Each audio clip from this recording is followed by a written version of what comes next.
photo, Leon Halip, Getty Images. The conversation around Detroit's hiring of Matt Patricia has, for obvious reasons, wandered far afield from whether Patricia is qualified purely in football terms for the job of head coach, to how it is possible that the Lions were unaware of an indictment for sexual assault in Patricia's past. NFL hiring decisions generate immediate, enormous public interest, and you therefore assume franchises would know every possible thing about their new hires prior to making any announcements. Failure to discover information of this magnitude when it is available via quick online search certainly calls into question the thoroughness of the hiring process, before we even get to the part where any possible hand-waving away of this type of incident would constitute a depressing par for the course in general NFL business. If you were hoping for an explanation from someone involved in the Lions' decision-making process that would address itself to those concerns, you are not likely to be satisfied by today's effort. From team president Ron Wood, there might be ways for companies, teams in our case, to find information out about a prospective employee through other means than the legal means, Wood said. I guess if others wanted to do that, that's their prerogative.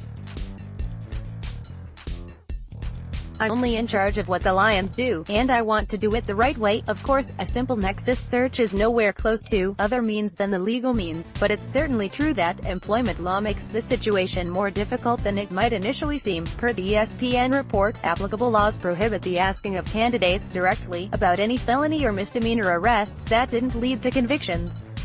Patricia wasn't convicted of any crime, and he maintains his innocence, and there's an uncomfortable but reasonable question of whether a 22-year-old indictment should permanently disqualify someone from gainful employment. But NFL head coach is an insanely exclusive gig, and there are hundreds of assistant coaches and former players kicking around, and it's not unreasonable to expect an NFL team to add things like, hasn't been credibly accused of sexual assault, to a list of qualifications.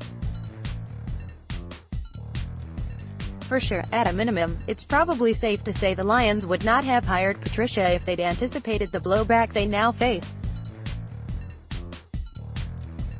As things stand, the team and would find themselves in the position of defending the rigor of their hiring process, with goofy and revisionist lines like these. There's been a lot of criticism of people interviewing and questions that were asked that are inappropriate, at the combine and etc.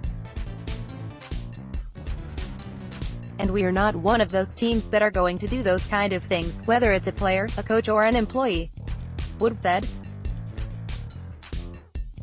We are following the rules, and I'd rather follow the rules and maybe end up where I'm at. Although we're not happy to be dealing with this, there's no doubt about that. No one is suggesting the Lions should ask candidates if they've ever been indicted for sexual assault.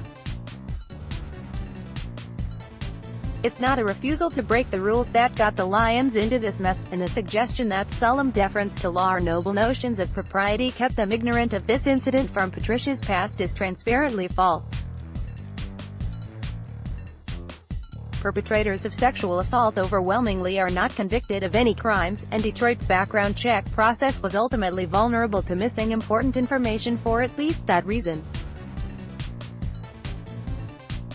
The Lions are obviously not unique among NFL teams for having a blind spot for issues of sexual misconduct, but the expectation is that the famous zealousness of character parsing that NFL teams engage in when evaluating, say, draft prospects would also define coaching searches, and that all that ruthless prodding would inevitably uncover just this sort of incident. I would say I'm always trying to get better and the organization is always trying to get better, Wood said. But I'm not sure what specific changes, if any, we would make based on this. Always trying to improve every process, absurd. Everyone in the organization, everyone who follows football even casually, already knows what specific changes will be made. The Lions will never hire anyone again without doing a couple quick internet searches. And the rules will have nothing to say about it. Learning what they would have learned would at least have them in position to say, we made an informed decision, which is a damn sight better than, we don't know how to work a dang computer.